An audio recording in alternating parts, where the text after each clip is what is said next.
नमस्कार साथियों, स्वागत है आप सभी का आपकी अपनी पाठशाला पर। मैं हूं अंकित अवस्थी और आप हैं मेरे साथ में एक विषय पर चर्चा करने के लिए जो कि भारत में काफी चर्चित रहा इस महीने और इसके पिछले महीने के अंदर। आपको याद होगा, भारत के अंदर एविएशन सेक्टर में इंडिगो के द्वारा अपनी उड़ानों को रद्द किए जाने के बाद एयरपोर्ट्स पर जो भीड़ और लगेज का तमाशा बना वो पूरी दुनिया के बीच चर्चा का विषय बना। आपने ये जो रखे हुए लगेजेस देखे हैं या झगड़ती हुई भीड़ देखी है, ये इंडिगो के चलते क्राइसिस आया था। पता चला था कि इंडिगो ने भारत सरकार के द्वारा जारी किए गए कुछ आदेशों के चलते अपनी फ्लाइट्स को रद्द कर दिया था। लगभग 5,000 फ्लाइट्स उन्होंने उड़ाने से इनकार कर दिया था। हवाई जहाज की संख्या कम है, लेकिन एक हवाई जहाज दिन भर उड़ता है, अलग अलग डेस्टिनेशंस कवर करता है और ऐसे में लगभग 5,000 उड़ानें उनकी रद्द हुई, जिसके चलते हवाई जहाज में यात्रा करने वालों के लिए एक बड़ी मुसीबत बनी थी। दिसंबर में हमने इस पर काफी डिटेल में सेशंस किए हैं और आप सबने उनकी सुर्खियों को कवर किया है। ऐसे में देश में मांग उठने लगी क्योंकि पूरे विश्व के अंदर भारत के एविएशन सेक्टर की चर्चाएं हुई। अंतरराष्ट्रीय खबर बनी कि IndiGo crisis, IndiGo crisis, IndiGo crisis, हर जगह खबर बनी कि भारत के अंदर जो एयरलाइन मार्केट है उसके अंदर डुओपॉली चल रही है या फिर कहिए कि मोनोपॉली ही है। लगभग 65% मार्केट तो अकेला इंडिगो लेकर बैठा है और जैसे ही उसने सर्विसेज को हॉल्ट पर डाला, पूरा की पूरा भारत का एयरलाइन सेक्टर, हवाई हवाई यात्रा का जो क्षेत्र है वो पूरी तरह से डगमगा गया। जब ये जानकारी बाहर पब्लिक में आने लगी तो फिर लोगों के दिमाग में और सरकार के सामने इस बात की मांग उठने लगी कि आप लोगों ने किसी एक कंपनी को इतना फैसिलिटेट कर दिया कि वो अपना एक्सपेंशन करती चली गई। अगर इसी के स्थान पर किन्हीं रीजनल प्लेयर्स को जगह दी होती या क्षेत्रीय आधार पर कंपनियों को या काम के आधार पर कंपनियों को आगे आने दिया होता, तो आज ये नौबत नहीं आई होती। और वहीं से शुरुआत होती है आज की खबर की। जो मांग इन दिनों उठी, सरकार ने उसी पर काम करते हुए क्षेत्रीय आधार पर कुछ कंपनियों को एनओसी जारी कर दी है और उन्हें भारत के अंदर हवाई सेवा देने का मौका दिया जा रहा है। चर्चा है 3 एयरलाइंस की, जिनमें एक का नाम है शंख, एक का नाम है फ्लाई एक्सप्रेस और एक का नाम है अल हिंद। इन 3 कंपनियों को भारत के अंदर हवाई सेवा शुरू करने की एनओसी जारी कर दी गई है। यह हेडलाइन बनती है। भारत सरकार की तरफ से नागरिक उड्डयन मंत्री के द्वारा यह कहा गया कि 3 अभी जो एयरलाइंस हैं, शंख एयर, अल हिंद और फ्लाई एक्सप्रेस, इन्हें भारत के अंदर हवाई सेवा शुरू करने की इजाजत दी जा रही है। नो ऑब्जेक्शन सर्टिफिकेट में से शंख एयरलाइंस, अल हिंद और फ्लाई का नाम है और यह सरकार इस तरीके से लेकर आ रही है ताकि एविएशन सेक्टर में फिर से इंडिगो जैसा क्राइसिस ना आए। भारत के जो नागरिक उड्डयन मंत्री हैं, उन्होंने उन लोगों के साथ अपनी तस्वीरें साझा की जो इस तरह की एयरलाइंस लेकर आ रहे हैं।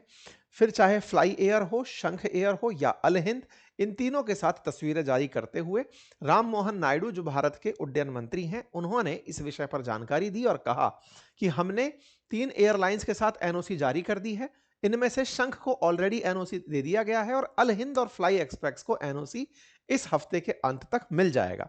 जैसे ही ये सुर्खी निकल कर आती है, लोगों को लगता है कि अब रीजनल स्तर पर, क्षेत्रीय स्तर पर, जैसे उत्तर प्रदेश के लिए, साउथ इंडिया के लिए, कार्गो सेक्टर के लिए, मतलब क्षेत्र स्पेसिफिक सर्विसेज होना शुरू होंगी। तो आइए एक एक करके इन सारी विषयों पर आगे बढ़ें और जानें।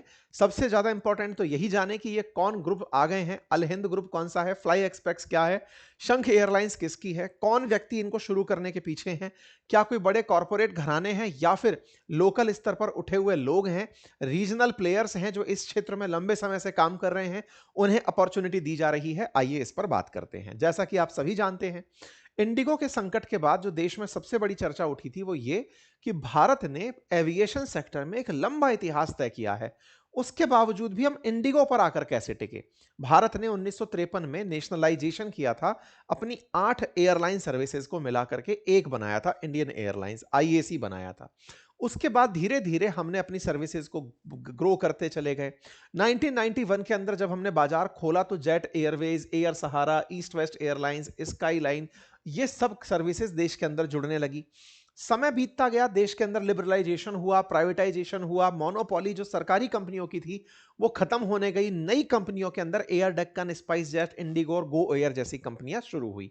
2003 के बाद गवर्नमेंट का जो मोनोपोली था या फिर इंडियन एयरलाइंस का था, वो खत्म होते होते प्राइवेट कंपनीज ने बहुत तेजी से आगे बढ़ना काम को शुरू किया और धीरे धीरे इंडियन एयरलाइंस को भारत सरकार ने पहले टाटा को दिया, फिर टाटा के बाद अब पूरी तरह से अब जो हमारा एयरलाइन सेक्टर है वो प्राइवेट कंपनियों के हवाले चल रहा है। मतलब हमारे मोनोपोली जो सरकारी थी वो खत्म हो गई, कंपनियों को जगह मिलने लगी और कंपनियों में भारत के अंदर फिलहाल एयर इंडिया, इंडिगो, एयर इंडिया एक्सप्रेस, आकाशा, स्पाइस जेट जैसी कंपनियां काम कर रही हैं और रीजनल लेवल पर अलायंस एयर, फ्लाई 91, स्टार एयर जैसी कंपनियां काम में लगी हुई हैं।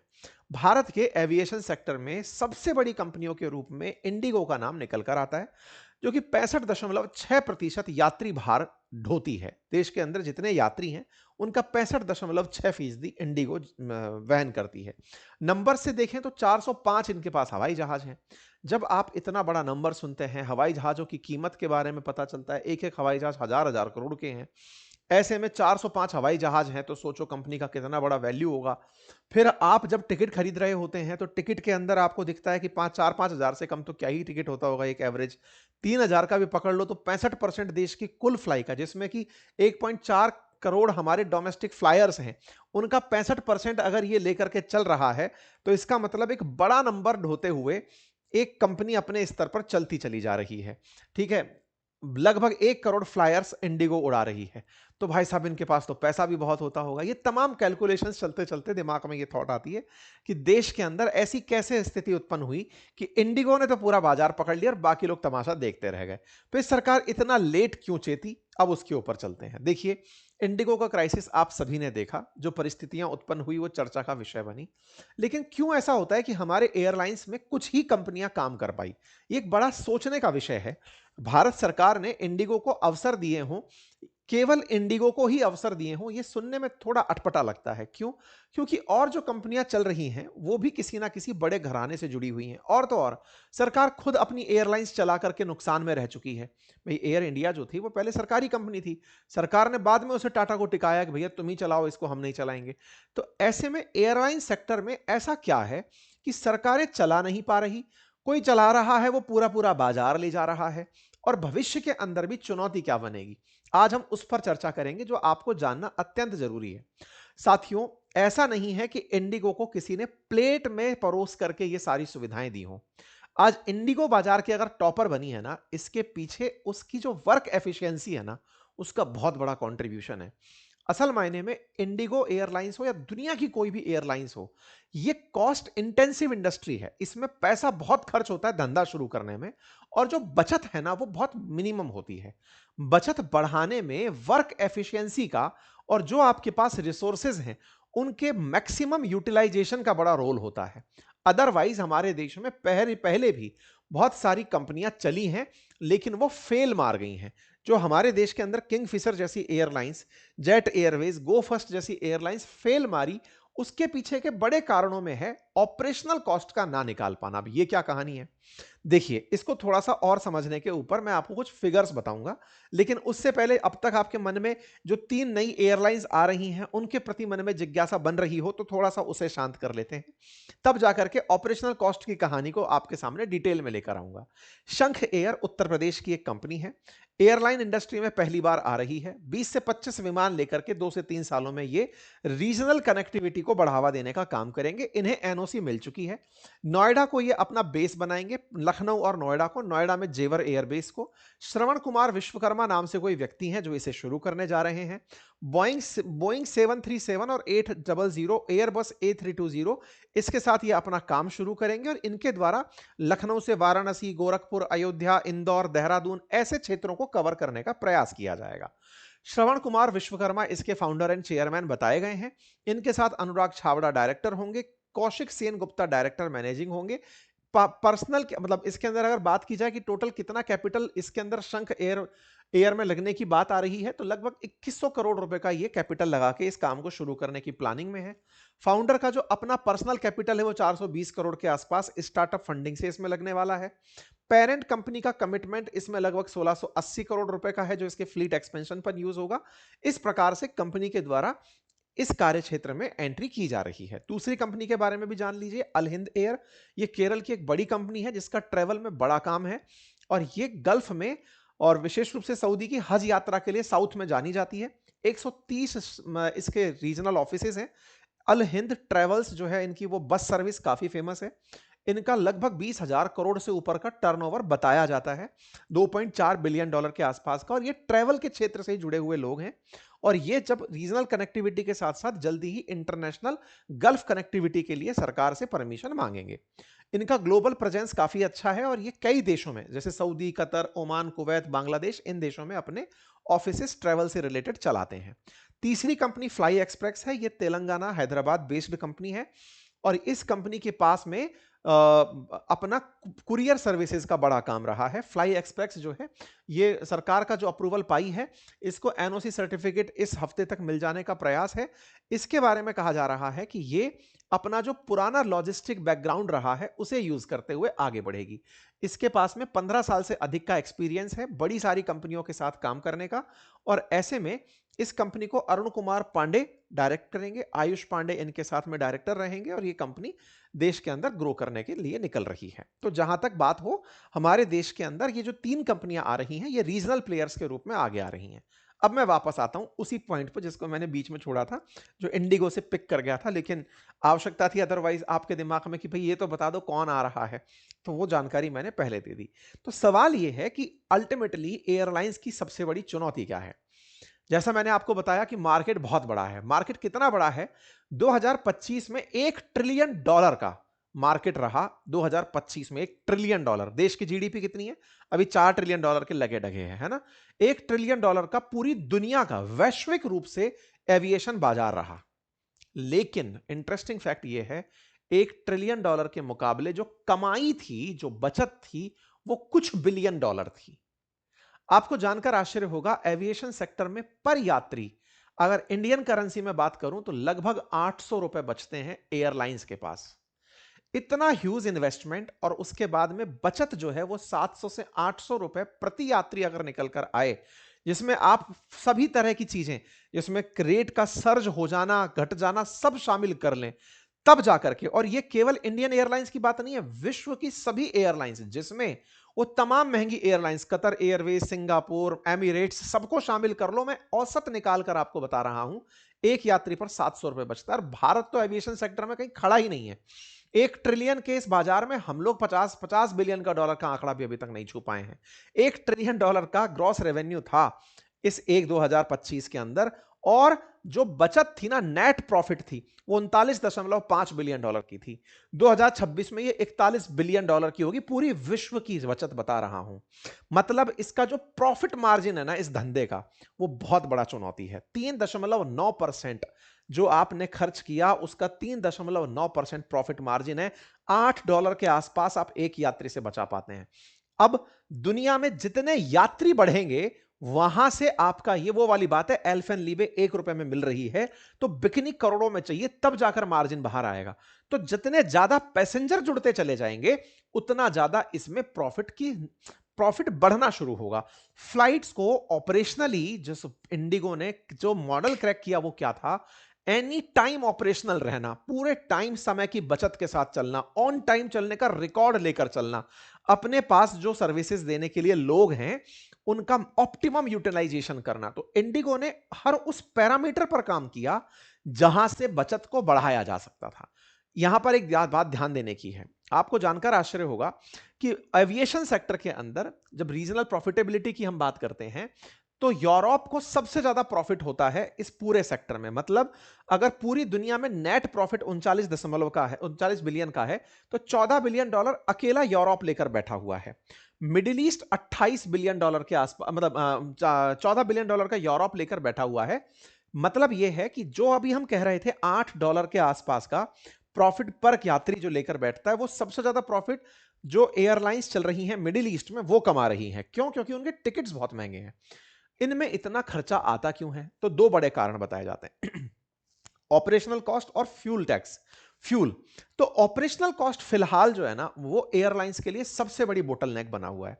ऑपरेटिंग कॉस्ट 28% तक पहुंच रहा है किसी एयरलाइंस के लिए। मतलब आपके टिकट का 28% ऑपरेशंस में ही चला जा रहा है। उसके बाद जो दूसरा मेजर चंक है जो लगभग इसी के बराबर है, वो फ्यूल का है। तो ऑपरेशंस में आपका जितना भी लेबर कॉस्ट आ रहा है वो सबसे बड़ा कॉस्ट है। एम्प्लॉइज हायर करना, फ्लाइंग के लिए स्टाफ हायर करना, वो सबसे बड़ा खर्चा किसी फ्लाइट के लिए निकल कर आ रहा है। इस चक्कर में ये सेक्टर अक्सर अटक जाता है सरवाइव करने के अंदर। इसी वजह से भारत में ग्रोथ की संभावनाएं तलाशी जा रही हैं, क्योंकि भारत सरकार की जो उड़ान इनिशिएटिव है, वहां से यात्रियों की संख्या को बढ़ाया जा रहा है। यात्रियों की संख्या बढ़ी रहेगी और सामने वाली कंपनी हवाई जहाज लेकर खड़ी है, तो हवाई जहाज तो फिर चाहे पूरी रात चलाओ, इतने एफिशिएंट जहाज हैं कि उन्हें आप उड़ा करके पूरे टाइम सर्विस पर लगा करके पैसा बना सकते हैं। तो इंडियन एविएशन मार्केट जो कि $50 बिलियन पहुंचेगा 2035 तक जाकर के, बहुत ही छोटा सा बाजार है। दुनिया $1 ट्रिलियन के बाजार पर बैठी है। हम उस बाजार में इंडिगो को देखें और हमारी जो कंपनी है वो अभी वैश्विक स्तर पर कहीं पर नहीं खड़ी हैं, यह आपको पता होना आवश्यक है। ठीक है, तो भारत में जो क्राइसिस पैदा हुआ, यह आने वाले समय में चर्चा का विषय तब ज्यादा बड़ा बनेगा जब हम विश्व स्तर पर कहीं खड़े होंगे। चलिए थोड़ा और विश्व की जानकारी आपको दे देते हैं। दुनिया में अगर बात की जाए कि सबसे बेस्ट एयरलाइंस कहां की हैं, तो वो कतर एयरलाइंस हैं। वर्ल्ड की बेस्ट एयरलाइंस 2025 के अंदर जब चर्चा निकली, तो ये टॉप 10 कंपनियों का नाम निकल कर आया, जिसमें से कतर एयरवेज सबसे ऊपर, सिंगापुर एयरलाइंस नंबर 2 पर, फिर कैथे, फिर एमिरेट्स, फिर इस तरह से सारी की सारी 10 एयरलाइंस निकली, जिसमें वर्ल्ड के अंदर हमारी एक भी एयरलाइंस का नाम नहीं था। अब दिमाग में आपके कुछ सवाल आने लगेंगे, क्यों नहीं था, हमारी एयरलाइंस में क्या कमी है जब इतनी अच्छी सर्विस दे रही है। देखिए, ये जितनी भी सर्विसेज के नाम है, ये प्रीमियम सर्विसेज देने के लिए जानी जाती हैं। हमारे देश की जो एयरलाइंस हैं वो इकोनॉमी में सर्विस देने के लिए जानी जाती हैं। इंडिगो आम यात्री के लिए सर्विस देने के लिए जानी जा रही है।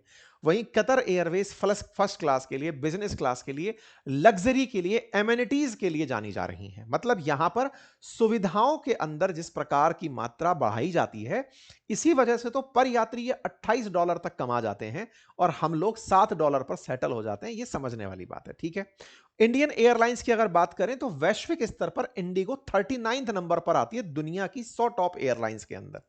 एयरलाइंस के अंदर इंडिगो 39 नंबर पर आती है, फिर एयर इंडिया आती है।